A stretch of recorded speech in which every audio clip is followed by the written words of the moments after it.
Welcome to ഇതിഹാസ academy. ഇതിഹാസ അക്കാഡമിയുടെ പുതിയൊരു ഹിസ്റ്ററി ക്ലാസ്സിലേക്ക് നിങ്ങൾക്ക് ഏവർക്കും സ്വാഗതം. ഇന്നത്തെ ക്ലാസ്സിൽ നമ്മൾ ഡിസ്കസ് ചെയ്യാൻ പോകുന്നത് ഇനി വരാൻ പോകുന്ന HSSD സെറ്റ് ഹിസ്റ്ററി എക്സാമിനേഷൻ്റെ ഭാഗമായിട്ടുള്ള വളരെ പ്രാധാന്യം അറിയിക്കുന്ന ചില ടോപ്പിക്സുകളെയാണ് നമ്മൾ ഇന്നത്തെ ക്ലാസ്സിലൂടെ പരിചയപ്പെടാൻ പോകുന്നത്. നമുക്ക് നമ്മുടെ ക്ലാസ്സിലേക്ക് കടക്കാം. Gupta inscription. Which one of the following Gupta inscription describe the Chandragupta സെക്കൻഡിനെ രാജാതി രാജശ്രീ എന്ന് അഭിപ്രായപ്പെട്ടിരിക്കുന്ന ഇൻസ്ക്രിപ്ഷൻ ഏതാണ് എന്നുള്ളതാണ്. Udayagiri cave inscription of Chandragupta second, Mathura stone inscription of Chandragupta second, Poona copper plate of the Prabhavati Gupta, Bilsad pillar inscription of Kumaragupta first. അപ്പോൾ നമ്മൾ ഇൻസ്ക്രിപ്ഷൻസ് എല്ലാം നിങ്ങൾ പരിചയപ്പെട്ടിട്ടുണ്ടാകും എന്ന് കരുതുന്നു. അപ്പോൾ ഈ താഴെ തന്നിരിക്കുന്ന ഏത് ഇൻസ്ക്രിപ്ഷനിലാണ് Chandragupta second is described as the രാജാതി രാജശ്രീ എന്ന് ഡിസ്ക്രൈബ് ചെയ്തിരിക്കുന്നത്? അപ്പൊ നമ്മൾ കറക്റ്റ് ആയിട്ടുള്ള ആൻസർ എന്നറിയപ്പെടുന്ന ഇവിടെ ഉദയഗിരി കേവ് ഇൻസ്ക്രിപ്ഷനോ ചന്ദ്രഗുപ്ത സെക്കൻഡ് ആണ്. ഏതാണ്? ഉദയഗിരി കേവ് ഇൻസ്ക്രിപ്ഷനോ ചന്ദ്രഗുപ്ത സെക്കൻഡിലാണ്. ചന്ദ്രഗുപ്ത സെക്കൻഡിന് എന്തെന്ന് അഭിപ്രായപ്പെട്ടിരിക്കുന്നത്? അദ്ദേഹത്തെ രാജാതി രാജശ്രീ എന്ന് അഭിപ്രായപ്പെട്ടിരിക്കുന്നത്. ഓക്കെ, നമുക്കപ്പോൾ നിരവധി ഇൻസ്ക്രിപ്ഷൻസുകൾ ഉണ്ട് ഗുപ്ത ഇൻസ്ക്രിപ്ഷനുമായിട്ട്, ഗുപ്ത ഡൈനാസ്റ്റിയുമായിട്ട് ബന്ധപ്പെടുത്തി നമുക്ക് നോക്കാം. Name of the Gupta kings and name of the ഇൻസ്ക്രിപ്ഷൻസുകൾ. First of all Samudragupta. നമുക്ക് അവരുടെ ഒരു ക്രോണോളജിക്കൽ ഓർഡർ കൂടി പഠിക്കുന്ന ഗുപ്ത റൂളേഴ്സിന്റെ ക്രോണോളജിക്കൽ ഓർഡർ കൂടി നിങ്ങൾ വ്യക്തമായിട്ട് പഠിച്ചു വെക്കണം. കാര്യം അതിന്റെ അകത്ത് നിന്നും ക്വസ്റ്റ്യൻസുകൾ വരാം. ഇവിടെ നമുക്ക് ഇൻസ്ക്രിപ്ഷനിലേക്ക് കടക്കാം. സമുദ്രഗുപ്തമായിട്ട് റിലേറ്റഡ് ആയിട്ടുള്ള ചില ഇൻസ്ക്രിപ്ഷൻസുകളാണ്. അലഹബാദ് പ്രശസ്തി, Iran stone pillar inscriptions, Nalanda copper plate, Gaya copper plates. ഇതെല്ലാം തന്നെ ആരുമായിട്ട് ബന്ധപ്പെടുത്തിയിരിക്കുന്നതാണ് കുട്ടികളെ? സമുദ്രഗുപ്തനുമായിട്ട് ബന്ധപ്പെടുത്തിയ ഇൻസ്ക്രിപ്ഷൻസുകളാണ്. സെക്കൻഡ് വരുന്നത് ചന്ദ്രഗുപ്ത സെക്കൻഡ് ആണ്. അദ്ദേഹമാണ് Mehrauli iron pillar inscriptions. Mehrauli iron pillar inscription ആരുമായിട്ട് ബന്ധപ്പെടുത്തിയിരിക്കുന്നു? ചന്ദ്രഗുപ്ത സെക്കൻഡുമായിട്ട് ബന്ധപ്പെടുത്തിയിരിക്കുന്നു. ദെൻ വരുന്നത് കുമാരഗുപ്തയാണ്. അദ്ദേഹത്തിന്റെ കാലഘട്ടത്തിൽ കുറിച്ച് പറയുകയാണെങ്കിൽ he issued largest number of inscriptions closely related to Bilsad Mankuwar inscriptions, Mathura Sanchi ഇൻസ്ക്രിപ്ഷൻസുകൾ, തുമൈൻ ബെൽഗ്രാം ഇൻസ്ക്രിപ്ഷൻസുകൾ, തുമൈൻ ബൈഗാം ഇൻസ്ക്രിപ്ഷൻസ്. ഇതെല്ലാം തന്നെ ആരുമായിട്ട് ബന്ധപ്പെടുത്തിയിരിക്കുന്നു? കുമാരഗുപ്ത ഫസ്റ്റുമായിട്ട് ബന്ധപ്പെടുത്തിയിരിക്കുന്നു. അദ്ദേഹത്തിന്റെ കാലഘട്ടത്തിലാണ് ഏറ്റവും കൂടുതൽ ശിലാലിഖിതങ്ങൾ പുറപ്പെടുവിപ്പിച്ചിട്ടുള്ളത്. മനസ്സിലായിട്ടുണ്ടാകും. ദെൻ വരുന്നത് സ്കന്ദഗുപ്തന്റെ കാലഘട്ടത്തിലാണ്. അദ്ദേഹത്തിന്റെ കാലഘട്ടത്തിലാണ് എന്നറിയപ്പെടുന്നത് Junagarh rock Indore copper plate, Bhitari pillar, Kahaum സുബിയ ഇൻസ്ക്രിപ്ഷൻസുകളൊക്കെ തന്നെ ആരുമായിട്ട് ബന്ധപ്പെടുത്തിയിരിക്കുന്നു?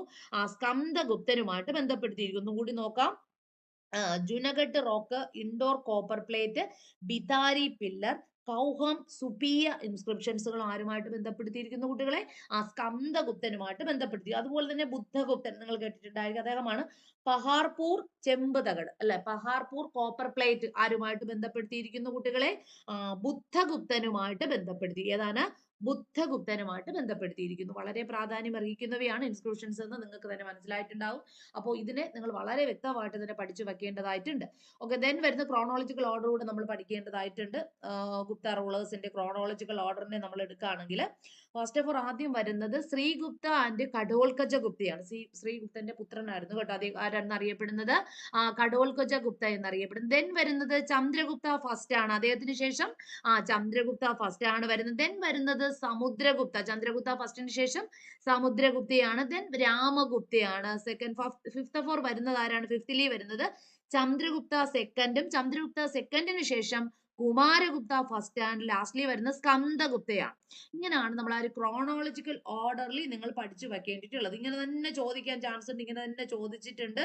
അപ്പൊ ഒന്നുകൂടി ഞാൻ പറയാണ്, നമ്മുടെ ഗുപ്ത കാലഘട്ടത്തിന്റെ ക്രോണോളജിക്കൽ ഓർഡറിൽ പഠിക്കുകയാണെങ്കിൽ ശ്രീഗുപ്ത, കടോൽക്കജ ഗുപ്ത, അതിനുശേഷം ചന്ദ്രഗുപ്ത ഫസ്റ്റ് ആണ്. ദെൻ വരുന്നത് സമുദ്രഗുപ്ത, സമുദ്രഗുപ്തന് ശേഷം വരുന്നത് ആരാണ്? സമുദ്രഗുപ്തന് ശേഷം രാമഗുപ്തയാണ് കേട്ടോ. രാമഗുപ്ത, ദെൻ വരുന്നത് Chandragupta second, then Kumaragupta first, lastly വരുന്നത് സ്കന്ദഗുപ്ത. ഈ ഓർഡറിലാണ് നിങ്ങൾ പഠിച്ചു വെക്കേണ്ടിയിട്ടുള്ളത്. മനസ്സിലായിട്ടുണ്ടാകും എന്ന് കരുതുന്നു. ഓക്കെ, ദെൻ ഇനി നമുക്ക് അടുത്തൊരു ക്വസ്റ്റ്യനിലേക്ക് കടക്കാം. ഞാൻ പറഞ്ഞു നമ്മുടെ മൗര്യൻ എംപയർ വളരെ പ്രാധാന്യം അറിയിക്കുന്ന ഒരു ഡൈനാസ്റ്റിയാണ്. ഇതുമായിട്ട് ബന്ധപ്പെടുത്തി നിരവധി ക്വസ്റ്റ്യൻസ് ചോദിക്കാറുണ്ട്. ഈ ഭാഗം നിങ്ങൾ മനസ്സിലാക്കിയിരിക്കേണ്ട കാര്യം എന്ന് പറയുന്നത് ഇത് ഏൻഷ്യന്റ് ഏൻഷ്യന്റ് ഇന്ത്യൻ ഹിസ്റ്ററിയുടെ ഭാഗമാണ് കേട്ടോ. ഏൻഷ്യന്റ് ഇന്ത്യൻ ഹിസ്റ്ററിയുടെ ഭാഗമായിട്ടുള്ള ഒരു ക്വസ്റ്റ്യൻ ആണ് ചോദിച്ചിരിക്കുന്നത്. Which of the following was administrative centre of the southern part of Ashokan Empire?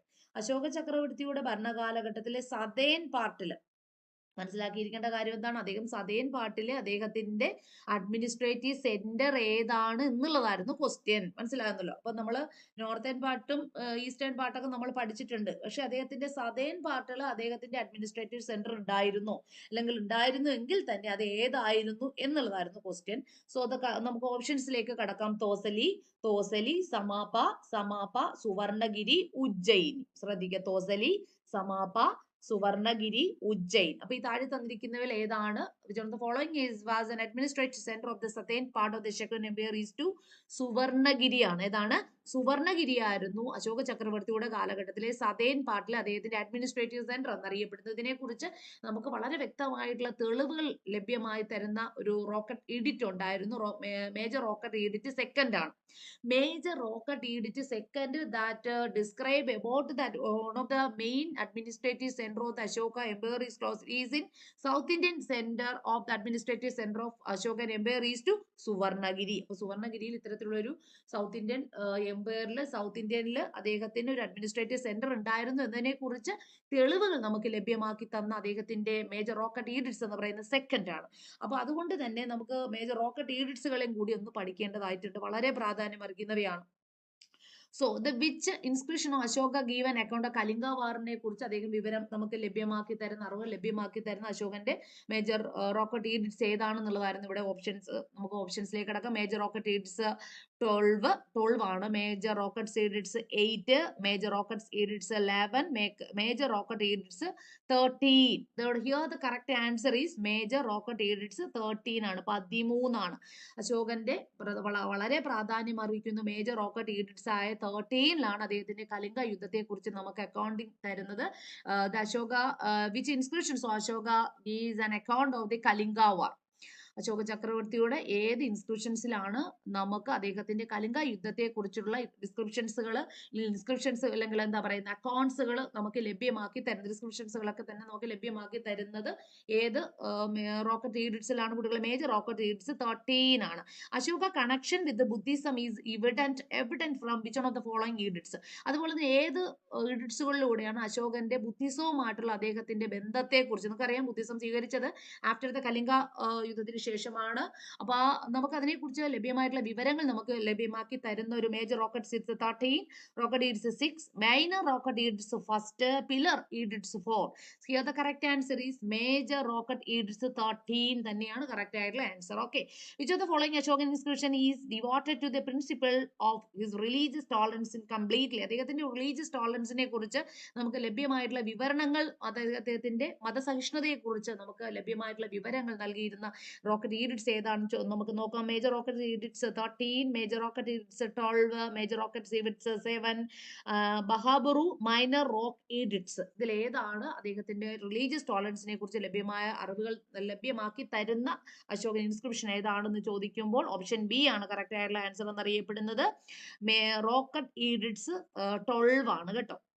ഏതാണ്? 12 ആണ്. അദ്ദേഹത്തിന്റെ 12ാമത്തെ ശിലാശാസനത്തിലൂടെയാണ്, 13 അല്ല, മേജർ റോക്കറ്റ് ഈഡിറ്റ്സ് 12 ആണ്. 13 നമ്മൾ നേരത്തെ പറഞ്ഞിരുന്നു. 12ലാണ് അദ്ദേഹത്തിന്റെ റിലീജിയസ് ടോളറൻസിനെ കുറിച്ച് പ്രതിപാദിച്ചിരിക്കുന്നത്. 12 ആണ്. ചോദിക്കാൻ ചാൻസ് ഉള്ളതാണ്, ഒരുപാട് തവണ ചോദിച്ചിട്ടുള്ളതാണ്. അതുകൊണ്ടാണ് ഞാൻ എടുത്ത് തന്നെ പഠിപ്പിക്കുന്നത്. റോക്കറ്റ് ഈഡിറ്റ്സുകൾ നിങ്ങൾ ഇൻസ്ക്രിപ്ഷൻസുകളും റോക്കറ്റ് ഈഡിറ്റ്സുകളും വളരെ വ്യക്തമായിട്ട് തന്നെ പഠിച്ചു വയ്ക്കാൻ. പിന്നെ ക്രോണോളജിക്കൽ ഓർഡർ പഠിക്കേണ്ടതായിട്ടുണ്ട്. ദെൻ വരുന്നത്, അപ്പൊ ഈ രണ്ട് ക്വസ്റ്റ്യൻസുകളും നമ്മൾ മെയിൻലി പഠിക്കേണ്ടിട്ടുള്ളത് എങ്ങനെയുള്ളതാണ് കുട്ടികളെ? നമ്മുടെ ഏൻഷ്യന്റ് ഇന്ത്യൻ ഹിസ്റ്ററിയുമായിട്ട് ബന്ധപ്പെടുത്തിയിട്ടുള്ള ഭാഗമാണ്. ഇനി വരാൻ പോകുന്ന നോക്കൂ. When was the states reorganization commission appointed by the prime minister Nehru? Jawaharlal നെഹ്റുവിന്റെ കാലഘട്ടത്തിൽ സ്റ്റേറ്റ്സ് റീഓർഗനൈസേഷൻ കമ്മീഷനെ അപ്പോയിന്റ് ചെയ്തിട്ടുള്ള ഇയർ ഏതാണെന്നുള്ളതായിരുന്നു ക്വസ്റ്റ്യൻ. 1948, 1951, 1953, 1955. വളരെ സിമ്പിൾ ആയിട്ടുള്ള ഒരു ക്വസ്റ്റ്യൻ ആണ്. ഇതൊക്കെ തന്നെ ചോദിക്കാൻ ചാൻസ് ഉള്ളതാണ്. അപ്പൊ നേരിട്ട് തന്നെ ഈ ക്വസ്റ്റ്യൻ വരണമെന്നില്ല. അതുകൊണ്ട് ഞാൻ എടുത്തു പറയാണ്. അപ്പൊ ഞങ്ങൾ ഒരു ക്വസ്റ്റ്യൻ നിങ്ങൾ പറഞ്ഞു തരുവാണ്, ഇത് തന്നെ വരണം എന്നില്ല. പിന്നെന്താ, അതുമായിട്ട് ക്ലോസ്ലി റിലേറ്റഡ് ആയിട്ടുള്ള മറ്റുള്ള ഫാക്ടുകളായിരിക്കും ഇനി വരാൻ പോകുന്ന എക്സാമിനേഷൻ എക്സാമിനേഷൻ വരുന്നത്. നിങ്ങൾ ആ ഒരു വ്യൂ പോയിന്റിലായിരിക്കണം നിങ്ങൾ പഠിക്കേണ്ടിയിട്ടുള്ളത്. സോ ഇതൊക്കെ നമുക്ക് ആ ഒരു കറക്റ്റ് ആയിട്ടുള്ള ആൻസർ എന്ന് പറയുന്നത് നിങ്ങൾക്ക് തന്നെ 1953 സ്റ്റേറ്റ് റീ ഓർഗനൈസേഷൻ കമ്മീഷണർ എന്ത് ചെയ്തിട്ടുള്ള അപ്പോയിന്റ് ചെയ്തത് 1953. So the Prime Minister Jawaharlal Nehru appointed the State Reorganization Committee in the December 1953. The committee was headed by the third Chief Justice of the Supreme Court, Fazal Ali Commission. This commission is also known as the Fazal Ali Commission എന്ന് കൂടി അറിയപ്പെടുന്നു. അപ്പൊ ഈ ഒരു ഭാഗം എന്ന് അറിയപ്പെടുന്നത് നമ്മുടെ മോഡേൺ ഇന്ത്യയുമായിട്ട് ആഫ്റ്റർ 1947 അല്ലെ, നമ്മുടെ ആഫ്റ്റർ ഇൻഡിപെൻഡൻസിന് ശേഷമുള്ള ചില ഭാഗങ്ങൾ കൂടി ഉണ്ട് നമുക്ക്. അപ്പൊ 1948 ശേഷമുള്ള അത് നമുക്ക് വളരെ വ്യക്തമായിട്ട് കൂടി പഠിച്ചു വെക്കേണ്ടതായിട്ടുണ്ട്. സോ അടുത്ത ക്വസ്റ്റിലേക്ക് കടക്കാം. Under which constitution reform the dyarchy was introduce the provincial level, അല്ലെങ്കിൽ പ്രവിശ്യകളിൽ വിഭരണം ഏർപ്പെടുത്തിയത് ഏത് കോൺസ്റ്റിറ്റ്യൂഷൻ റിഫോമിന്റെ ഭാഗമായിട്ടാണ്? Minto-Morley reform is 1909, the Montagu-Chelmsford reforms in 1919, Simon Commission report in 1927, Government Indian Act in 1935. ഏത് കറക്റ്റ് ആണ്? എല്ലാവർക്കും അറിയാം, പ്രവിശ്യകൾ വിഭരണം ഏർപ്പെടുത്തിയ ഒരു സമ്പ്രദായം അല്ലെങ്കിൽ ആ ഒരു constitution reform is closely related to Montagu-Chelmsford reforms in 1919. Montagu-Chelmsford reforms എന്ന് 1919 ഗവൺമെന്റ് ഇന്ത്യൻ ആക്ടും എന്ന് കൂടി അറിയപ്പെടുന്ന 1919 Montagu-Chelmsford ഭരണ പരിഷ്കാരത്തിലൂടെയാണ് പ്രവിശ്യകളിൽ വിഭരണം ഡയാർക്കി സിസ്റ്റം ഇൻട്രൊഡ്യൂസ് ചെയ്തിട്ടുള്ളത്. ഓക്കെ ആണല്ലോ. അപ്പൊ ഇതുമായിട്ട് ബന്ധപ്പെടുത്തി നമ്മൾ 1935 ഗവൺമെന്റ് ഇന്ത്യൻ ആക്ട് പഠിക്കണം, മിന്റോ-മോർലി റിഫോംസ് പഠിക്കണം, സൈമൺ കമ്മീഷൻ ഒക്കെ തന്നെ നമുക്ക് ഒരുപാട് ഞാൻ മോഡേൺ ഇന്ത്യൻ ഹിസ്റ്ററി പഠിപ്പിച്ചപ്പോൾ വളരെ വ്യക്തമായിട്ട് തന്നെ 1957 മുതൽ 1948 വരെയുള്ള ഒരു കാലഘട്ടം, പിന്നെ നമ്മൾ INC ഇന്റർനാഷണൽ കോൺഗ്രസ് 1885 ടു ആ ഓരോ പീരീഡും നമ്മൾ പഠിച്ചു. അപ്പൊ നമ്മൾ ആ ഒരു പീരീഡ് ഒക്കെ തന്നെ ഗാന്ധി നിറ ഒക്കെ തന്നെ വ്യക്തമായിട്ട് പഠിക്കേണ്ടതായിട്ടുണ്ട്. മോഡേൺ ഇന്ത്യൻ എങ്ങനെയാണ് പഠിക്കേണ്ടതുള്ളത് മനസ്സിലായിട്ടുണ്ടല്ലോ. ഓക്കെ, ദെൻ ഇനി നമുക്ക് അടുത്ത് വരാൻ പോകുന്നത് which of the following statement is not correct concerning to DD Kosambi approach to historical writing. അപ്പൊ നിങ്ങൾ ആദ്യം മനസ്സിലാക്കേണ്ട DD കോസാംബിയെ കുറിച്ച് നിങ്ങൾക്ക് അറിയാമായിരിക്കാം. ഹീസ് ഒരു മാർക്സിസ്റ്റ് ഹിസ്റ്റോറിയൻ ആണ്. നമുക്ക് subaltern historiography, Marxist historiography, enlight historiography ഒക്കെ, അതേപോലെ നാഷണലിസ്റ്റ് ഹിസ്റ്റോറിയൻസ് അല്ലെ, ഇത് colonial historians, all of them became വളരെ ഇമ്പോർട്ടന്റ് ആയിട്ടുള്ള മേഖലകളാണ്. അപ്പൊ ഞാൻ എടുത്തു പറയുകയാണ്, ഇതിൽ ഒരു ക്വസ്റ്റ്യനെ വന്നിട്ടുള്ളൂ. ഇതിൽ ക്വസ്റ്റ്യൻ എന്ന് പറയുന്നത് DD കോസാംബി അദ്ദേഹത്തിന്റെ ഹിസ്റ്റോറിക്കൽ റൈറ്റിംഗുമായിട്ട് ബന്ധപ്പെടാത്ത താണ്ടി തന്നിരിക്കുന്ന സ്റ്റേറ്റ്മെന്റ് ഏതാണെന്നുള്ളതാണ്. Is writing reflect methodology that combine historical enquiry with sociology, anthropology and archaeology. Secondly, he accepted the over precise and misleading periodization of the Indian history. He dismissed the dynasty tables and epigraphics and conquests. He was more interested in modes of protection and forms of social organizations. Okay, അപ്പൊ ഇവിടെ correct ആയിട്ടുള്ള answer എന്നറിയപ്പെടുന്നത് നമുക്ക് നോക്കാതെ നമ്മൾ ആദ്യം മനസ്സിലാക്കിയിരിക്കേണ്ട കാര്യം, അദ്ദേഹത്തിന്റെ രചനകൾ എങ്ങനെയുള്ളതായിരുന്നു? Reflect the methodology combined historical enquiry with sociology, anthropology and archaeology. ഇത് കറക്റ്റ് ആയിട്ടുള്ള ആൻസർ തന്നെയാണ് അല്ലെ. ഇത് അദ്ദേഹത്തിന്റെ രചനകളുമായിട്ട് ഹിസ്റ്റോറിക്കൽ റൈറ്റിംഗുമായിട്ട് ബന്ധമില്ലാത്ത അല്ല. Second, he accepted over precise and misleading periodization of Indian history. ശ്രദ്ധിക്കണം, ഈ dismissed the dynasty tables and എന്താ പറയുന്ന എപ്പിഗ്രാഫീസ് ആൻഡ് കോൺക്വിസ്റ്റുകൾ. അദ്ദേഹം ഈ രാജവംശ പട്ടികകൾ ഉണ്ടല്ലോ, നമ്മൾ അതാ പറയുന്നത്, അതിനെയൊക്കെ തന്നെ അദ്ദേഹം ഡിസ്മിസ് ചെയ്തിരുന്നു എന്നാണ് പറയുന്നത്. ശരിയായിട്ടുള്ളത് തന്നെയാണ്. It was more interested in modes of production and forms of social organisation. അദ്ദേഹം ഒരു മാർക്സിസ്റ്റ് ഹിസ്റ്റോറിയൻ ആയതുകൊണ്ട് തന്നെ അദ്ദേഹം എന്തിനോട് താല്പര്യം, പലതരത്തിലുള്ള ഉൽപാദന രീതികൾക്കും സാമൂഹിക സംഘടനാ രൂപങ്ങളിലൊക്കെ തന്നെ അദ്ദേഹം കൂടുതൽ താല്പര്യം പ്രകടിപ്പിച്ചിരുന്നു. അങ്ങനെ അദ്ദേഹത്തിന് ഹിസ്റ്റോറിക്കൽ റൈറ്റിംഗ്സ് എഴുതുന്നതിന് വേണ്ടിയിട്ട് caste system in Indian society അദ്ദേഹം വളരെ വ്യക്തമായിട്ട് എടുത്ത് പഠിച്ചൊരു ഹിസ്റ്റോറിയൻ കൂടെ. One of the main Marxist historians ഒരുപാടുണ്ട്. നിങ്ങൾ പഠിക്കുന്ന ഇർബാൻ ഹബീബ്, DD കോസാംബി, ഇവരെയൊക്കെ അത് എടുത്ത് പഠിച്ചു വെക്കേണ്ടതായിട്ടുള്ള ചില മാർക്സിസ്റ്റ് ഹിസ്റ്റോറിയൻസ് ഓഫ് ഇന്ത്യ ആണ്. ഓക്കെ, അപ്പൊ ഇവിടെ നമ്മൾ കറക്റ്റ് ആയിട്ടുള്ള ആൻസർ എന്ന് അറിയപ്പെടുന്നത് ഓപ്ഷൻ 2 ആണ്. സെക്കൻഡ് ആണ്. He accepted the over precise and misleading periodization of Indian history. എന്ന് വെച്ചാൽ ഇന്ത്യൻ ചരിത്രത്തിന്റെ ഒരു കൃത്യവും തെറ്റിദ്ധരിപ്പിക്കപ്പെടുന്നതുമായ ഒരു കാലഘട്ടവൽക്കരണത്തെ അദ്ദേഹം താല്പര്യപ്പെട്ടിരുന്നു, അംഗീകരിച്ചിരുന്നു എന്നാണ് പറഞ്ഞിരിക്കുന്നത്. അപ്പൊ അദ്ദേഹം തെറ്റായിട്ടുള്ള ഒരു സ്റ്റേറ്റ്മെന്റ് ആണ് അദ്ദേഹവുമായിട്ട് ബന്ധപ്പെടുത്തി. So the correct answer is here is two he accepted the over precise and misleading periodization of Indian history ആണ് കറക്റ്റ് ആയിട്ടുള്ള ആൻസർ. മനസ്സിലായിട്ടുണ്ടല്ലോ എങ്ങനെയാ പഠിക്കേണ്ടിട്ടുള്ളതെന്ന്. ഓക്കെ, ഇനി നമുക്ക് അടുത്തൊരു ക്വസ്റ്റ്യനിലേക്ക് കൂടി കടക്കാം. ഇവിടെ നിങ്ങൾക്ക് തന്നെ അറിയാവുന്നതാണ്, നമ്മൾ വിജയനഗര എംപയർ, ബാമിനി സുൽത്താനേറ്റ് എല്ലാ വർഷവും ചോദിക്കുന്ന ക്വസ്റ്റ്യൻ ആണ്. അപ്പൊ ഇവിടെ പറഞ്ഞിരിക്കുന്ന ക്വസ്റ്റ്യൻ എന്ന് അറിയപ്പെടുന്നത് നമുക്ക് നോക്കാം, ഏതു എംപയറുമായിട്ട് ബന്ധപ്പെടുത്തിയ വിജയനഗര, ബാമിനി സുൽത്താനേറ്റുമായിട്ട് ബന്ധപ്പെടുത്തിയിരിക്കുന്ന ഒരു എന്താ പറയുന്ന ഒരുപാട് പ്രധാനപ്പെട്ട ഒരു ക്വസ്റ്റ്യൻ കൂടാണ് നമ്മളിവിടെ പരിചയപ്പെടുത്താൻ പോകുന്നത്. ഫോറിനേഴ്സുമായിട്ട് ബന്ധപ്പെടുത്തിയിട്ടുള്ള ഒരു ക്വസ്റ്റ്യൻ ആണ്. ഏത് പിന്നെ എന്താണ് നമുക്ക് നോക്കാം. ഫെരിസ്തയെ കുറിച്ച് നമ്മൾ ഒരുപാട് കേട്ടിരിക്കാം. അദ്ദേഹത്തിന്റെ ഒരു പ്രധാനപ്പെട്ട ഒരു വാക്യമാണ് ഇവിടെ പറഞ്ഞിരിക്കുന്നത്. അദ്ദേഹം പറഞ്ഞിരിക്കുകയാണ്, so the Ferishta write his country was well peopled and subject were submissive in his authority. The rise of Malabar, Ceylon and other countries kept ambassadors at his court and sent annually rich present. So അപ്പൊ അത് പരിസ്ഥ ആരെ കുറിച്ചിട്ടാണ് പറഞ്ഞിരിക്കുന്നത് എന്നുള്ളതാണ്. Identify these Vijayanagara, ഏത് വിജയനഗര റൂളറിന്റെ അദ്ദേഹത്തിന്റെ കൺട്രിയിലുള്ളായിരുന്ന ആ ഒരു എന്താ പറയുന്ന വളരെയധികം പ്രാധാന്യം, അല്ലെങ്കിൽ അദ്ദേഹത്തിന്റെ റിച്ച് കൺട്രി ആയിരുന്നു. നിരവധി അംബാസിഡർമാർ അദ്ദേഹത്തിന്റെ കൺട്രിയിലേക്ക്, എസ്പെഷ്യലി മലബാർ സിലോണിൽ നിന്നൊക്കെ ഒരുപാട് രാജ്യത്തു നിന്നൊക്കെ വന്ന പ്രധാനപ്പെട്ട പ്രദേശങ്ങളിൽ നിന്നും വന്ന അംബാസിഡർമാരൊക്കെ തന്നെ അദ്ദേഹത്തിന്റെ കൊട്ടാരത്തിൽ ഉണ്ടായിരുന്നു എന്നൊക്കെ തന്നെ അറിയപ്പെടുന്ന, അതിനെക്കുറിച്ചൊക്കെ തന്നെ നമുക്ക് വ്യക്തമായിട്ട് വിവരങ്ങൾ ലഭ്യമാക്കി തരുന്നത് ഫരിസ്തയുടെ റൈറ്റിംഗ്സിലൂടെയാണ്. അപ്പൊ ഫരിസ്ത ആരെ കുറിച്ചാണ്, ഏത് രാജാവിനെ കുറിച്ചിട്ടാണ്, ഏത് വിജയനഗര റൂളറിനെ കുറിച്ചിട്ടാണ് ഈ ഒരു കോട്ടിങ്സ് തന്നിരിക്കുന്നത്. His country was well peopled, അദ്ദേഹത്തിന്റെ കൺട്രി വളരെ റിച്ച് ആയിരുന്നു എന്നതിനെ കുറിച്ച് തരുവാണ്. അല്ല, വെൽ വേഴ്സ്ഡ് ആയിരുന്നു. Because he get an account of people and the subjects are submissed to the authority. The rain of the Malabar, Ceylon and other countries kept ambassadors, അദ്ദേഹത്തിന്റെ ambassadors ഒക്കെ അദ്ദേഹത്തിന്റെ കൊട്ടാരത്തിൽ വന്നിരുന്നു. At his court and sent annually rich present. ഇതിനെ കുറിച്ച് നമുക്ക് ലഭ്യമായിട്ടുള്ള വിവരങ്ങൾ ഫരിസ്തയുടെ അക്കൗണ്ടിൽ നിന്ന് നമുക്ക് ലഭ്യമാകുന്നത് ഏത് വിജയനഗര റൂളറിനെ കുറിച്ചിട്ടാണ് എന്നുള്ളതായിരുന്നു ഇവിടെ കറക്റ്റ് ആയിട്ടുള്ള നമുക്ക് നോക്കേണ്ടിയിട്ടുള്ളത്, അല്ലെ. അപ്പൊ ഇത്തരത്തിലുള്ള നല്ല തന്റെ രാജ്യം ഒരു നല്ല രാജ്യമായിരുന്നു എന്നും ജനങ്ങളെല്ലാം തന്നെ വളരെയധികം ജനങ്ങളോടും, പ്രത്യേകിച്ച് ജനങ്ങളോടെന്ന് വെച്ചാൽ മലബാറിലെയും സിലോണിലും ഒക്കെ തന്നെ മറ്റു സ്ഥലങ്ങളിലും ഒക്കെ തന്നെ മേധാവികൾ, അയൽ സംസ്ഥാനങ്ങളിൽ നിന്നും ഉള്ള രാജാക്കന്മാര്, അംബാസഡർമാരൊക്കെ തന്നെ അദ്ദേഹത്തിന് ലഭിച്ചിരുന്നു എന്നും ഒക്കെ തന്നെ ഫെരിസ്ത അദ്ദേഹത്തിന്റെ ഗ്രന്ഥങ്ങളിലൂടെ തന്നെ, അദ്ദേഹത്തിന്റെ വാക്യങ്ങളിലൂടെ നമുക്ക് അറിവ് ലഭ്യമാക്കി തരുന്ന, അക്കൗണ്ട്സുകളിൽ നിന്നും നമുക്ക് ലഭ്യമാക്കി തരുന്ന അറിവുകളിൽ നിന്നും ഏത് വിജയനഗര റൂളർ ആയിരുന്നു ഇത്തരത്തിലുള്ള ആ ഒരു റിച്ച് അല്ലെങ്കിൽ അദ്ദേഹത്തിന്റെ രാജ്യത്ത് ഇത്രയധികം വെൽവേഴ്സഡ് ആയിട്ട് നോക്കിയിരുന്നത് എന്ന് നമുക്ക് തെളിവുകൾ നൽകുന്നത് എന്തിൽ നിന്നും, ഏത് രാജാവിനെ കുറിച്ച്, ഏത് റൂളറിനെ കുറിച്ചിട്ടാണ്. Identify that which one of the ruler എന്നുള്ള ഹരിഹര ഫസ്റ്റ്, ബുക്ക first, Devaraya first, Devaraya second. അപ്പൊ നമുക്ക് വളരെയധികം കൺഫ്യൂഷൻ വരുന്ന ഒരു ക്വസ്റ്റ്യൻ ആണ്, ഞാൻ പറഞ്ഞല്ലോ. അപ്പൊ ഇവിടെ കറക്റ്റ് ആയിട്ടുള്ള ഫെരിസ്തയുടെ അക്കൗണ്ടിൽ നിന്ന് നമുക്ക് ലഭ്യമാക്കി തരുന്ന തെളിവുകൾ പ്രകാരം here the correct answer is ബുക്ക ഫസ്റ്റ് ആണ്. എന്താണ് കറക്റ്റ് ആയിട്ടുള്ള ആൻസർ? ബുക്ക ഫസ്റ്റ്. കാര്യം നമുക്ക് കൺഫ്യൂഷൻ വരുന്ന ഒരു ക്വസ്റ്റ്യൻ, ശ്രദ്ധിച്ചല്ലോ നിങ്ങൾ. അപ്പൊ ഇത്തരത്തിലുള്ള ക്വസ്റ്റ്യൻസുകളൊക്കെ ഒന്ന് നിങ്ങൾ ശ്രദ്ധിച്ചു പോകേണ്ടതായിട്ടാണ്, അല്ലെ. അദ്ദേഹത്തിന്റെ കൊട്ടാരത്തിന്റെ പിന്നെ ഡൈനാസ്റ്റിയുടെ അഭിവൃദ്ധിയെ കുറിച്ചിട്ടാണ് കുട്ടികളെ നമുക്ക് ഇവിടെ നിന്ന് എന്ത് ചെയ്യുന്നത്, ആ തെളിവ് ലഭ്യമാകുന്നത് എന്ന് നിങ്ങൾക്ക് ഈ ഒരു ആരുടെ കോട്ടിങ്സ് ആണ് ഈ പറഞ്ഞിരിക്കുന്ന സ്റ്റേറ്റ്മെന്റ് ആണ് പറഞ്ഞിരിക്കുന്നത്? ഫെരിസ്തയുടെ, അല്ലെ. അപ്പൊ അതുകൂടി നിങ്ങൾ മനസ്സിലാക്കിയിരിക്കേണ്ടിട്ടുള്ളത്. അദ്ദേഹത്തിന്റെ കൃതിയുടെ പേര് നിങ്ങൾക്ക് തന്നെ അറിയാം, താരിഖി ഫെരിസ്ത. എന്താണ്? താരിഖി ഫെരിസ്തയാണ്. Account of the Ferishta book 1 was one of the brother of the he founded the Vijaya. അദ്ദേഹത്തിന്റെ ബ്രദർ ആയിരുന്നു ഹരിഹരനും ബുക്കയും ചേർന്നിട്ടായിരുന്നു പിന്നെ വിജയനഗര എംപയർ ഫൗണ്ട് ചെയ്തിട്ടുള്ളത്. മനസ്സിലായിട്ടുള്ളൂ. അമ്പി ആയിരുന്നു അവരുടെ ക്യാപിറ്റൽ. വിജയനഗര ആൻഡ് ബാമിനി സുൽത്താനായിട്ട് വളരെ പ്രാധാന്യം അർഹിക്കുന്നവയാണ്. കൃഷ്ണദേവരായർ, അത് നമ്മൾ നോക്കി വെക്കേണ്ടിയിട്ടുള്ള ഒരു തളിക്കോട്ട വാറൊക്കെ തന്നെ ഈ ഭാഗവുമായിട്ട് ബന്ധപ്പെടുത്തിയിട്ടുള്ളത്. അപ്പൊ ഇവിടുത്തെ കറക്റ്റ് ആയിട്ടുള്ള ആൻസർ ഏതാണ്? ബുക്ക ഫസ്റ്റ് ആണ്. ഓക്കെ ആണല്ലോ, വ്യക്തമായിട്ട് മനസ്സിലായിട്ടുണ്ടാകും എന്ന് കരുതുന്നു.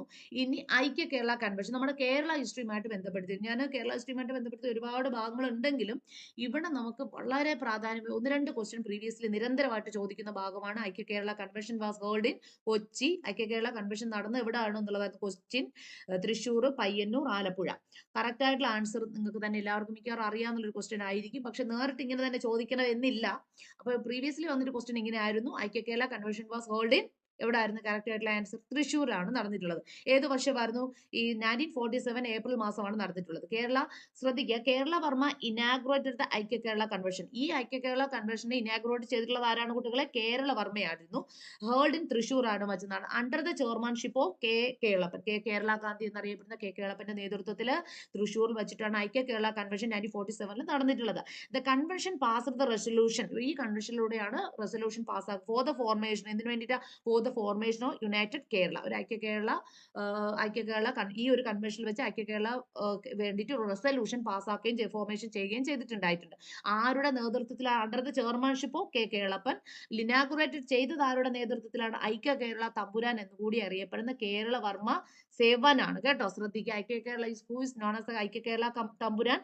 ഐക്യ കേരള തമ്പുരാൻ എന്നറിയപ്പെടുന്ന കേരളവർമ്മ സേവനാണ്. ശ്രദ്ധിക്കണം, കേരളവർമ്മ സെവനിനെയാണ് എന്തെന്നറിയപ്പെടുന്ന ഐക്യ കേരള തമ്പുരാൻ എന്നറിയാം. അദ്ദേഹത്തിന്റെ നേതൃത്വത്തിൽ അദ്ദേഹമാണ് ഇനാഗുറേറ്റ് ചെയ്തത് ഐക്യ കേരള കൺവെൻഷൻ.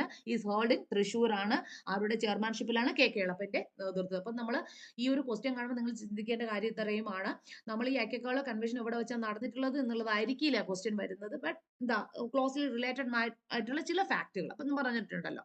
ആരുടെ നേതൃത്വത്തിലായിരുന്നു, ഇല്ലെങ്കിൽ ഐക്യ കേരള തമ്പുരാൻ എന്നറിയപ്പെടുന്നത് ആരെയായിരുന്നു, ഇങ്ങനെയൊക്കെയുള്ള ക്വസ്റ്റ്യൻ ആകും വരാൻ ചാൻസ് കൂടുതൽ. ഓക്കെ, അടുത്ത നെക്സ്റ്റ് ക്വസ്റ്റിനിലേക്ക് നമുക്ക് കടക്കാം. Among the following delegates of Congress section in Karachi. ഞാൻ പറയല്ലോ, ഇന്റർനാഷണൽ കോൺഗ്രസുമായിട്ട് ബന്ധപ്പെടുത്തി നിരവധി ക്വസ്റ്റ്യൻ ചോദിക്കാം.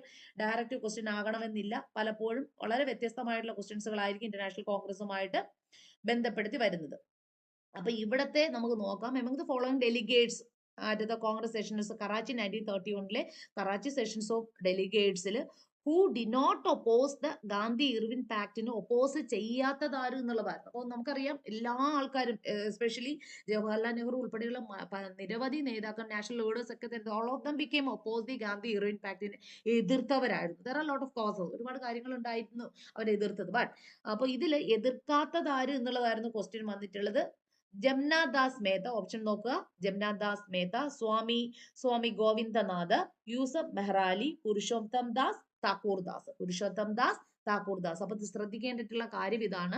ആരായിരുന്നു ഗാന്ധി ഇർവിൻ പാക്ടിനെ ഒപ്പോസ് ചെയ്തിട്ടില്ലാത്ത വ്യക്തി എന്ന് പറയുന്നത്? പുരുഷോത്തം ദാസ് താക്കൂർ ദാസ് ആണ്. വ്യക്തമായിട്ട് മനസ്സിലായിട്ടുണ്ടാകും എന്ന് കരുതുന്നു. അടുത്ത നെക്സ്റ്റ് ക്വസ്റ്റ്യൻ വരുന്നത് നമുക്ക് നോക്കാം. Which of the following sites human fossil have been found in the stew along with the Paleolithic tools. നമുക്ക് വളരെ പാലോലിത്തിക് ടൂൾസ് അല്ലെങ്കിൽ നിയോളിത്തിക് റെവല്യൂഷനുമായിട്ടൊക്കെ തന്നെ ബന്ധപ്പെടുത്തിയിട്ടുള്ള ഇന്ത്യൻ സൈറ്റുകൾ, ഇന്ത്യൻ ടൂൾസ് കണ്ടെത്തിയ സ്ഥലങ്ങൾ, സൈറ്റുകൾ, അതുപോലെ ഇവിടെ പറഞ്ഞിരിക്കുന്നത് ഈ പാലോലിത്തിക് സൈറ്റിൽ നിന്ന് ടൂൾസ് കണ്ടെത്തിയതിനോടൊപ്പം തന്നെ ഹ്യൂമൻ ഫോസിൽ കൂടി കണ്ടെത്തിയിട്ടുള്ള സ്ഥലം ഏതാണ് എന്നുള്ളതാണ് ക്വസ്റ്റ്യൻ വന്നിട്ടുള്ളത്. മനസ്സിലായിട്ടുണ്ടല്ലോ. അപ്പൊ അത്രയും ഭാഗങ്ങൾ കൂടി നമുക്ക് എന്ത് ചെയ്യാം, ചോദിക്കാൻ ചാൻസ് ഉള്ള ചില ക്വസ്റ്റ്യൻസുകളാണ്. അപ്പൊ അവിടെയും നിങ്ങൾ എന്ത് ചെയ്യേണ്ടതായിട്ടുണ്ട്, പഠിച്ചു വെക്കേണ്ടതായിട്ടുണ്ട്. മനസ്സിലായിട്ടുണ്ടല്ലോ കുട്ടികളെ. അപ്പൊ നമുക്ക് ഓപ്ഷനിലേക്ക് കടക്കാം. എന്താ ക്വസ്റ്റ്യൻ വന്നെന്ന് നിങ്ങൾക്ക് വ്യക്തമായിട്ട് മനസ്സിലായിട്ടുണ്ട്. പാലോലിത്തിക് ഉപകരണങ്ങളോടൊപ്പം ഏത് സ്ഥലത്തു നിന്നാണ് മനുഷ്യ ഫോസിൽ കൂടി കണ്ടെത്തിയത് എന്നുള്ളതാണ്. അപ്പൊ ഏതൊക്കെയാണ്? ആദംഗഡ്, അതുപോലെ തന്നെ ബാഖോർ, ദിദ്വാന, ഹാത്നോറ എന്നാണ് കേട്ടോ. ഹാത്ലോറ മലയാളത്തിൽ വായിക്കാം, Hathnora. So which one of the following sites human fossils have been found in stew along with the Paleolithic tools? Paleolithic ടൂൾസിനോടൊപ്പം ഏത് സൈറ്റിൽ നിന്നാണ് ഹ്യൂമൻ ഫോസിൽ കൂടി കണ്ടെത്തിയിട്ടുള്ളതാണ്? അപ്പൊ ഇവിടെ കറക്റ്റ് ആയിട്ടുള്ള ആൻസർ എന്താണ്? ഹാത്നോറയാണ്. ഹാത്നോറ. അപ്പൊ നിങ്ങൾ മനസ്സിലാക്കേണ്ട ഹാത്നോറയെ കുറിച്ച് ചെറുതായിട്ടൊരു ഇൻഫർമേഷൻ കൂടി നിങ്ങൾ മനസ്സിലാക്കിയിരിക്കേണ്ട കാര്യം, അരുൺ സോനായ്ക്ക കേട്ടോ. ആരാ കണ്ടത്? അരുൺ സോനായിക്കയാണ്. Arun Sonakia discovered south Asian first ancient human remains at the place called Hathnora. അപ്പൊ നമ്മൾ അരുൺ സോനായിക്കയുടെ നേതൃത്വത്തിൽ അദ്ദേഹമാണ് ഈ ഒരു പ്ലേസ് സൈറ്റ് എന്ത് ചെയ്യുന്നത്, ഡിസ്കവേർഡ് ചെയ്തെടുത്തത് സൗത്ത് ഇന്ത്യയിൽ തന്നെ first ancient human remains at the place called Hathnora in the Narmada valley. ഇവിടെ എന്താ കണ്ടിട്ടുള്ളത്? നർമ്മദ വാലിയിൽ നിന്നാണ് 1982 കണ്ടെത്തിയിട്ടുള്ളത്. ഈ ഒരു പ്ലേസിനെ വിളിക്കുന്ന പേര് തന്നെ നർമ്മദ മാൻ പ്ലേസ് എന്നാണ്. നർമ്മദ ഹ്യൂമൻ അല്ലെങ്കിൽ paleolithic man initially named Narmada man belong to the category homo erectus. അപ്പൊ ഇവിടെ കണ്ടെത്തിയിട്ടുള്ള വ്യക്തികൾ ഏത് ഗ്രൂപ്പിൽ ഉൾപ്പെടുന്നവരാണ്? ഹോമോ ഇറാക്ടക്സിൽ ഇൻക്ലൂഡ് ചെയ്യുന്നവരാണെന്ന് കൂടി മനസ്സിലാക്കാം. അപ്പൊ 1982 നർമ്മദ താഴ്വരയിലെ ഹാത്നോറ എന്ന സ്ഥലത്ത് നിന്നാണ് ദക്ഷിണേന്ത്യയിലെ തന്നെ ആദ്യത്തെ പുരാതന മനുഷ്യ അവശിഷ്ടം കണ്ടെത്തിയിട്ടുള്ളത്. ആരുടെ നേതൃത്വത്തിൽ? അരുൺ സോനാങ്കിയുടെ നേതൃത്വത്തിലാണ്. ഈ ഇവിടുത്തെ ഒരു വ്യക്തികൾ അല്ലെങ്കിൽ നർമ്മദ മനുഷ്യർ എന്നും പാലിയോലിത്തിക് മനുഷ്യർ എന്നുമാണ് അറിയപ്പെടുന്നത്. എന്ന് മാത്രമല്ല തുടക്കത്തിൽ നർമ്മദ മാൻ എന്ന് പേരിട്ടിരുന്നു. അപ്പൊ ഇവിടെ നിന്ന് കണ്ടെത്തിയിരിക്കുന്ന ആ ഒരു ഹ്യൂമൻ ഫോസിലിന് നർമ്മദ മാൻ എന്ന് പേരിട്ടിരുന്നു. ഇവർ ഏത് കാറ്റഗറി നിങ്ങൾ പഠിച്ചിരിക്കാം? ഹോമോ ഇറാക്ടസ് എന്ന കാറ്റഗറിയിൽ ഇൻക്ലൂഡ് ചെയ്തിരുന്ന വിഭാഗത്തെയാണ് നമ്മൾ ഇവിടെ നിന്ന് കണ്ടെത്തിയിട്ടുള്ളത്. മനസ്സിലായിട്ടുണ്ടാകും. എന്ന് കരുതുന്നു. ഓക്കെ, ദെൻ നമുക്ക് അടുത്തൊരു ക്വസ്റ്റ്യനിലേക്ക്, ഇതും ഒരു ക്രോണോളജിക്കൽ ഓർഡറിലാണ് തരാൻ പറഞ്ഞിരിക്കുന്നത്. Arrange the establishment of the following political association in chronologically പറയാൻ പറഞ്ഞിരിക്കുകയാണ്. ക്രോണോളജിക്കൽ ഓർഡറിൽ അറേഞ്ച് ചെയ്യാനാണ് പറഞ്ഞിരിക്കുന്നത്. മദ്രാസ് മഹാജനസഭ, ബോംബെ പ്രസിഡന്റ് അസോസിയേഷൻ, പൂന സാർവജനിക് സഭ, Bombay association. Choose the correct option choose ചെയ്യാനാണ് പറഞ്ഞിരിക്കുന്നത്. അപ്പൊ നമ്മൾ ഇങ്ങനൊരു ക്വസ്റ്റ്യൻസ് ഒക്കെ തന്നു കഴിഞ്ഞാൽ നമുക്ക് വെറുതെ ആൻസറിലേക്ക് ഒന്നും കടക്കാനേ കഴിയത്തില്ല. ബിക്കോസ് നമുക്ക് അവിടെ കൃത്യമായിട്ട് അതിന്റെ ആ ഒരു ഇയർ വ്യക്തമായിട്ട് പഠിച്ചെങ്കിൽ മാത്രമേ ഈ ഒരു ആൻസറിലേക്ക് കടക്കാൻ കഴിയത്തുള്ളൂ. ചിലർക്ക് ഒന്ന് രണ്ടെണ്ണം ഒക്കെ അറിയാമെങ്കിലും നമുക്ക് എന്ത് ചെയ്യാം, ആ ഭാഗത്തേക്ക് മറികടക്കാൻ കഴിയും. എങ്കിൽ കൂടി നമുക്ക് ഈ ഒരു ആൻസർ നമുക്ക് കൃത്യമായിട്ട് എത്തണമെങ്കിൽ നമുക്ക് ആ ഒരു ഇയർ കൃത്യമായിട്ട് നോക്കാം കുട്ടികളെ. സോ ഇത് Bombay association was first political organization. ബോംബെയിൽ തന്നെ ആദ്യത്തെ ഒരു പൊളിറ്റിക്കൽ ഓർഗനൈസേഷൻ ആണ് Bombay presidency. Founded by the Jagannath Shankarseth. ആരുടെ നേതൃത്വത്തിലാണ് ബോംബെ അസോസിയേഷൻ? ജഗന്നാഥ് ശങ്കർഷേത്തിന്റെ നേതൃത്വത്തിൽ 1952 ഓഗസ്റ്റ് 26 ബോംബെ പ്രസിഡൻസി ഓർഗനൈസേഷൻ രൂപീകരിച്ചത്. അപ്പൊ ഇയർ നോക്കി 1952 ആരുടെ നേതൃത്വത്തിലാണ്? ജഗന്നാഥ് ശങ്കർഷേത്തിന്റെ നേതൃത്വത്തിലാണ്. മറക്കില്ലല്ലോ, 1952 ഇനി പൂനെ സാർവജനിക് സഭ ഫൗണ്ടഡ് ബൈ മഹാദേവ് ഗോവിന്ദ റാനഡെ. നമുക്ക് എല്ലാവർക്കും അറിയാം മഹാദേവ് ഗോവിന്ദ റാനഡയുടെ നേതൃത്വത്തിൽ 1970. ഇനി വരുന്നത് വീരരാഘവനാചാരി, G Subrahmanya Iyer, P Ananda Charlu establish the Madras Mahajana സഭ. ഇത് എല്ലാവർക്കും അറിയാന്നുള്ളത് കൂടിയാണ്. ഇയർ ആണ് നമുക്ക് അറിഞ്ഞുകൂടാത്ത. 1884 മെയ് മാസത്തിലാണ് എന്ത് ചെയ്തത്? നമ്മൾ ഈ പറയുന്ന മദ്രാസ് മഹാജനസഭ ഫൗണ്ടഡ് ചെയ്ത് രൂപീകരിച്ചത്. അതും വളരെ ഇമ്പോർട്ടന്റ് ആയിട്ടുള്ള ഒരു question. Bombay presidency association was established by Firoz Shah Mehta, K T. Tilak and Badruddin Tyabji. It was founded in 1885. 1885 Badruddin Tyabji, Firoz Shah Mehta, K T. Tilak എന്നിവരുടെ നേതൃത്വത്തിലാണ് ബോംബെ പ്രസിഡൻസി അസോസിയേഷൻ. അപ്പോൾ ബോംബെ പ്രസിഡൻസി അസോസിയേഷനും ഉണ്ട്, ബോംബെ അസോസിയേഷനും ഉണ്ട്. രണ്ട് ശ്രദ്ധിക്കണം. 1885 എന്താണ്? ബോംബെ അസോസിയേഷനും ഉണ്ട്, ബോംബെ പ്രസിഡൻസി അസോസിയേഷനും ഉണ്ട്. അപ്പൊ വ്യക്തമായിട്ട് മനസ്സിലായി, ഇയറുകൾ വ്യക്തമായിട്ട് മനസ്സിലായിട്ടുണ്ടല്ലോ കുട്ടികളെ. അപ്പൊ Bombay presidency, Bombay association was first political organisation. Bombay presidency founded by ആരാണ്? ജഗന്നാഥ് ശങ്കർഷേത്ത് ആണ്. ജഗന്നാഥ് ശങ്കർഷേത്തിന്റെ നേതൃത്വത്തിൽ ഓർഗനൈസ് ചെയ്തു. അപ്പൊ ഇവിടെ ഇത് കറക്റ്റ് ആൻസർ എന്നറിയപ്പെടുന്ന ഓപ്ഷൻ 4 ആണ്. DCAB. ഏതാണ് ഓപ്ഷൻ 4? DCAB എന്നുള്ളതാണ്. അപ്പൊ നിങ്ങൾ ഈ ഒരു എക്സ്പ്ലനേഷനിലും കൂടെ നോക്കണം കേട്ടോ, എങ്കിലേ നമുക്ക് മനസ്സിലാവത്തുള്ളൂ. അപ്പൊ ഇതൊക്കെ തന്നെ ക്രോണോളജിക്കൽ ഏജ് വ്യക്തമായിട്ട് മനസ്സിലായെങ്കിൽ നമുക്ക് അതിലേക്ക് കടക്കാം. ഇനി അടുത്തത്, ഹൂം എന്ന following king had performed the Vijayapeya. Vijayapeya എന്നറിയപ്പെടുന്ന ഒരു സാക്രിഫൈസ് ആണ്. നിങ്ങൾ ഓൾറെഡി നമുക്ക് ഒരുപാട് ഇത്തരത്തിലുള്ള എന്താ പറയുന്ന വാജപേയ ശ്രദ്ധിക്കുക. വിജയപേയ വാജപേയ യാഗമാണ്. സാക്രിഫൈസ് എന്ന് വെച്ചാൽ നമുക്കറിയാം ഇന്ത്യൻ ഹിസ്റ്ററിയുടെ ഭാഗമായിട്ട് നിരവധി യാഗങ്ങൾ ആ കാലഘട്ടത്തിൽ നടത്തിയിരുന്നതായിട്ട് നമുക്ക് ഒരു നടത്തിയിരുന്നതായിട്ട് തെളിവുകളുണ്ട്. പ്രധാനമായിട്ട് ഈ യാഗങ്ങൾ നടത്തിയിരുന്ന അവരുടെ എന്തിനു വേണ്ടിയിട്ട്? അവരുടെ ഒരു പ്രസ്റ്റീജ് ഇഷ്യൂയുടെ ഭാഗമാണ് അല്ലെ. അവരുടെ ഒരു എന്താ പറയുന്ന അവരുടെ രാജ്യത്തിന്റെ അഭിവൃദ്ധി കൂട്ടുകയും അവരുടെ പ്രസ്റ്റീജ് വർദ്ധിപ്പിക്കുകയോ എന്നൊക്കെ ഭാഗമായിട്ടാണ് ആ കാലഘട്ടത്തിൽ ഏഷ്യൻ ഇന്ത്യയിലെ നിരവധി രാജാക്കന്മാർ ഇത്തരത്തിലുള്ള വാജപേയ അതുപോലെ തന്നെ അശ്വമേധ യാഗങ്ങൾ സംഘടിപ്പിച്ചിരുന്നു. അതൊക്കെ തന്നെ നമുക്ക് അറിയാവുന്ന പോയിന്റുകൾ. പക്ഷെ ഇവിടെ അശ്വമേധ യാഗം എന്ന് പറയുമ്പോൾ നിങ്ങൾക്ക് എല്ലാവർക്കും വളരെ പെട്ടെന്ന് തന്നെ ആൻസറിലേക്ക് കടക്കാൻ കഴിയുമെങ്കിലും ഈ വാജപേയ യാഗം സംഘടിപ്പിച്ചിരുന്നാൽ താഴെ തന്നിരിക്കുന്ന കിങ്സുകൾ പെർഫോം ചെയ്തിരുന്ന ആരാണെന്നുള്ളതാണ്. ഉമ്മത്തെ following was heard performed the Vajapeya sacrifice. Vajapeya ആണ് കേട്ടോ. വാജപേയ സാക്രിഫൈസ് സംഘടിപ്പിച്ചിരുന്ന ആരൊക്കെയായിരുന്നു എന്നുള്ളതാണ്. നോക്കൂ ഓപ്ഷൻസ് നോക്കാം. പ്രവരസേന, സമുദ്രഗുപ്ത, ശ്രദ്ധിക്കുക, പ്രവരസേന, അതുപോലെ തന്നെ പുഷ്യാമിത്ര സുംഗ, സന്താനമൂല, ശതകർണി ഗൗതമിപുത്ര. അപ്പൊ താഴെ തന്നിരിക്കുന്ന ഏത് റൂളേഴ്സ് ആണ് ഈ പറഞ്ഞ വാജപേയ യാഗം സംഘടിപ്പിച്ചത്? അപ്പൊ നിങ്ങളത് വ്യക്തമായിട്ട് മനസ്സിലാവും. വാജപേയ ആണ്. ചിലർക്ക് ഡൗട്ട് അടിച്ചുകൊണ്ട് അവർ ചിലപ്പോൾ അശ്വമേധ യാഗത്തിലേക്കും കടക്കും. ശ്രദ്ധിക്കണം. അശ്വമേധ യാഗം സംഘടിപ്പിച്ചത് ആരൊക്കെയാണെന്ന് നമുക്ക് നോക്കാം. പുഷ്യാമിത്ര സുംഗൻ, സമുദ്രഗുപ്തൻ, പ്രവരസേന. ഈ പ്രവരസേന അശ്വമേധ യാഗം സംഘടിപ്പിച്ചിരുന്നു കേട്ടോ. അപ്പൊ പ്രവരസേന, പുഷ്യാമിത്ര സുംഗ, സമുദ്രഗുപ്തനും അശ്വമേധ യാഗം സംഘടിപ്പിച്ചിരുന്നു. പക്ഷെ ഇവിടെ നമ്മൾ വാജപേയ യാഗം സംഘടിപ്പിച്ചിരുന്ന ആരെന്ന് ചോദിച്ചിരുന്നാല് പ്രവരസേനയും അതുപോലെ സന്താനമൂലയും മാത്രമാണ് വാജപേയ സാക്രിഫൈസ് സംഘടിപ്പിച്ചിട്ടുള്ളത്. ഓക്കെ ആണല്ലോ. അപ്പൊ ഇനി തെറ്റാതെ പഠിക്കുക. അപ്പൊ നമ്മുടെ ഇവിടെ കറക്റ്റ് ആയിട്ടുള്ള ആൻസർ നോക്കൂ, 1ഉം 3യുമാണ് കറക്റ്റ് കേട്ടോ. 1 പ്രവരസേനയും സന്താനമൂലയും മാത്രമാണ് വാജപേയ. അപ്പൊ അശ്വമേധ യാഗം കൂടി ഒന്ന് പഠിച്ചുകൊണ്ട് പോകണം. മേ ബി ഒരു പക്ഷെ അങ്ങനെയുള്ള ക്വസ്റ്റ്യൻ ചോദിച്ചു കഴിഞ്ഞാൽ നമുക്ക് അവിടെ തെറ്റില്ലല്ലോ. സോ ഇന്ന് നെക്സ്റ്റ് വരുന്നത് is known as the blood and iron, blood and iron man എന്നറിയപ്പെടുന്ന ആരെയാണെന്നാണ് ചോദിച്ചിരിക്കുന്നത്. Is known as the man of blood and iron എന്ന പേരിൽ അറിയപ്പെടുന്ന Napoleon, count Cavour, Bismarck, Metternich. അപ്പോൾ മെറ്റൻറിച്ച്. അപ്പൊ ഇതിൽ ആരാണ് ബ്ലഡ് ആൻഡ് അയൺ മാൻ എന്നറിയപ്പെടുന്നത്? നമുക്കറിയാം ഇന്ത്യ, നമുക്ക് ഇതുപോലെയുള്ള ബ്ലഡ് ആൻഡ് അയൺ ആ ഒരു വേർഡുമായിട്ട് ബന്ധപ്പെടുത്തി ഒരുപാട് പേരുകളുണ്ട്. ഇന്ത്യയിലെ ഉരുക്കു മനുഷ്യൻ, ബ്ലഡ് മാൻ അല്ലെങ്കിൽ അയൺ മാൻ ഓഫ് ഇന്ത്യ എന്നറിയപ്പെടുന്നത് സർദാർ വല്ലഭായ് പട്ടേൽ ആണ്. നിങ്ങൾക്കറിയാം അയൺ മാൻ എന്നറിയപ്പെടുന്നത് സർദാർ വല്ലഭായ് പട്ടേൽ. അതുപോലെ ബ്ലഡ് ആൻഡ് അയൺ മാൻ എന്നറിയപ്പെടുന്ന ആരാണ്? ബിസ്മാർക്ക് ആണ് അല്ലെ. അപ്പം ബിസ്മാർക്ക് ആരാന്ന് നിങ്ങൾക്ക് തന്നെ അറിയാം. യൂണിഫിക്കേഷൻ ഓഫ് ജർമ്മനിയുമായിട്ട് ബന്ധപ്പെടുത്തിയിട്ടുള്ള ഒരു വളരെ പ്രശസ്തമായിട്ടുള്ള ലീഡർ ആണ് ആരെന്നറിയപ്പെടുന്നത്? ബിസ്മാർക്ക് എന്നറിയപ്പെടുന്നത്. അപ്പൊ യൂണിഫിക്കേഷൻ ഓഫ് ജർമ്മനി നടന്നിട്ടുള്ള വർഷം ഏതാണെന്നും കൂടെ ഒന്ന് പഠിക്കണം. 1971 January 18 unification of Germany. Unification of Germany is closely related to Bismarck. അപ്പൊ ബിസ്മാർക്കിനെയാണ് ബ്ലഡ് ആൻഡ് അയൺ മാൻ എന്നറിയപ്പെടുന്നത്. ഇവിടെ കളക്ട് ആയിട്ടുള്ള ആൻസർ എന്നറിയപ്പെടുന്ന count Cavour, Bismarck, Napoleon, Metternich എന്നിവരാണ് നമ്മളെ ഓപ്ഷനിൽ തന്നിരിക്കുന്നത്. അപ്പൊ ഇവിടെ കറക്റ്റ് ആയിട്ടുള്ള ആൻസർ ബിസ്മാർക്ക് ആണ് കേട്ടോ, ബിസ്മാർക്ക് ആണ്. ഓക്കെ. അതുപോലെ തന്നെ നമ്മൾ ബ്ലഡ് ആൻഡ് അയൺ മാൻ പഠിച്ചതുപോലെ തന്നെ bloody Sunday is related which event in world history? Bloody Sunday എന്നറിയപ്പെടുന്നത് ഏത് എന്താ പറയുന്നത്, ഏത് ഈവന്റുമായിട്ട് ബന്ധപ്പെടുത്തിയിരിക്കുന്നതാണ് bloody Sunday? So bloody Sunday is closely related to Russian revolution, July revolution, American war of independence, October revolution. അപ്പൊ നമുക്ക് എല്ലാവർക്കും അറിയാന്നുള്ളത് ഒരു ക്വസ്റ്റ്യൻ തന്നെയാണിത്. ബ്ലഡി സൺഡേ എന്നറിയപ്പെടുന്നത് 22 ജാനുവരി 1905 നടന്നിട്ടുള്ള ഒരു ഈവന്റ് ആണ്. It is closely related to Russian revolution 1905 ബന്ധപ്പെടുത്തിയിട്ടുള്ളതാണ് ഈ ബ്ലഡി സൺഡേ എന്ന് അറിയപ്പെടുന്നത്.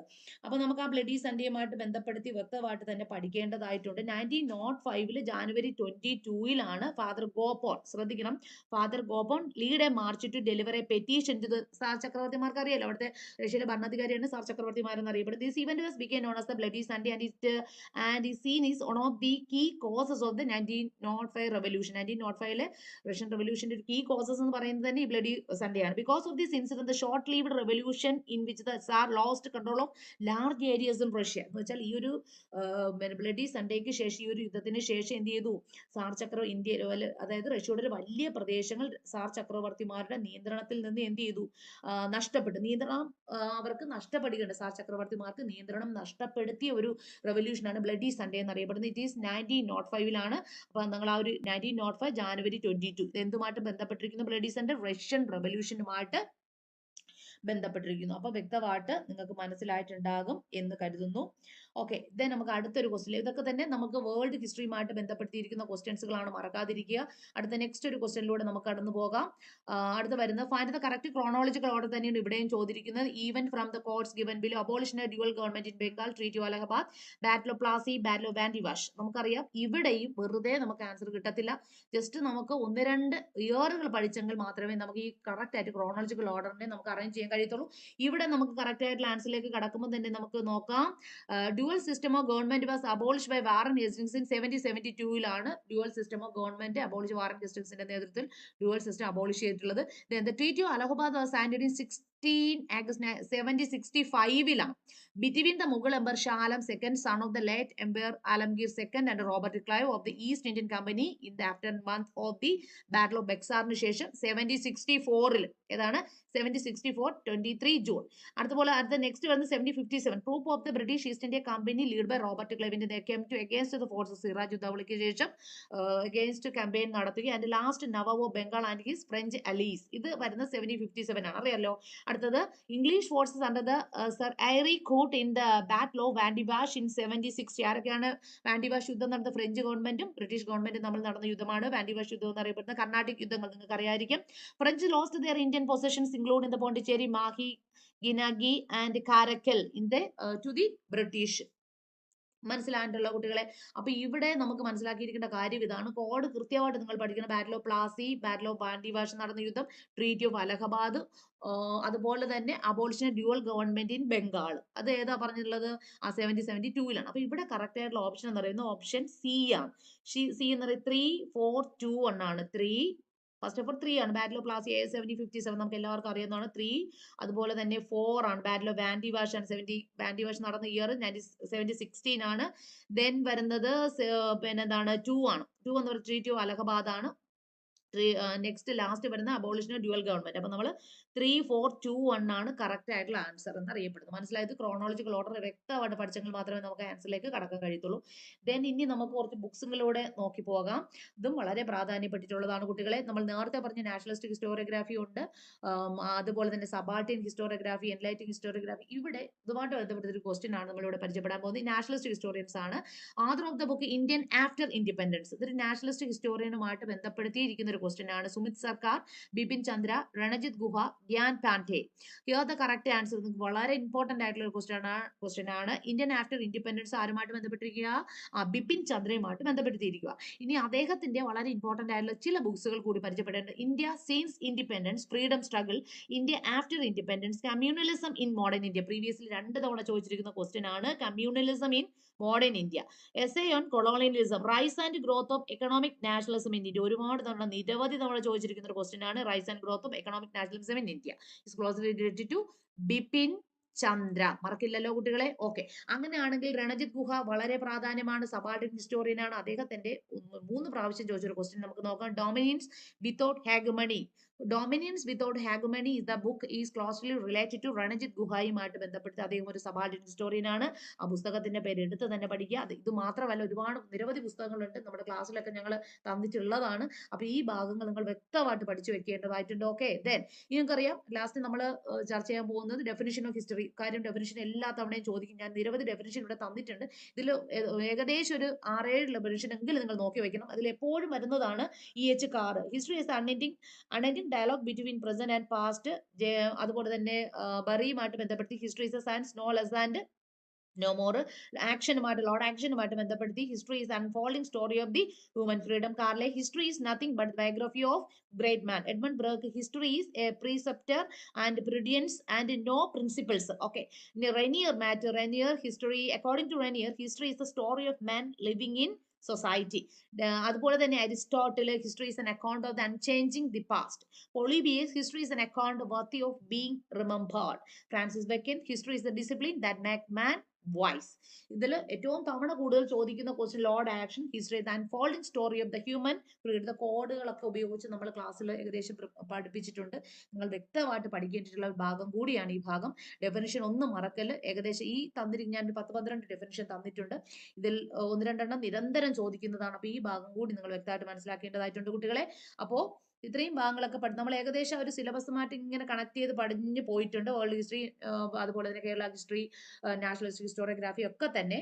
അപ്പൊ സബാൾട്ടൻ ഹിസ്റ്ററി, അപ്പൊ ഈ ഭാഗങ്ങളൊക്കെ നിങ്ങൾ വ്യക്തമായിട്ട് പഠിക്കേണ്ടതാണ് കുട്ടികളെ. ഓക്കെ. അപ്പൊ എല്ലാവർക്കും എന്താ പറയുന്ന ഇനി വരാൻ പോകുന്ന, അതായത് നമുക്ക് ജൂലൈ 23 വരാൻ പോകുന്ന എക്സാമിനേഷന് എല്ലാവർക്കും വിജയാശംസകൾ നേർന്നുകൊണ്ട്. ഓക്കെ. Thank you.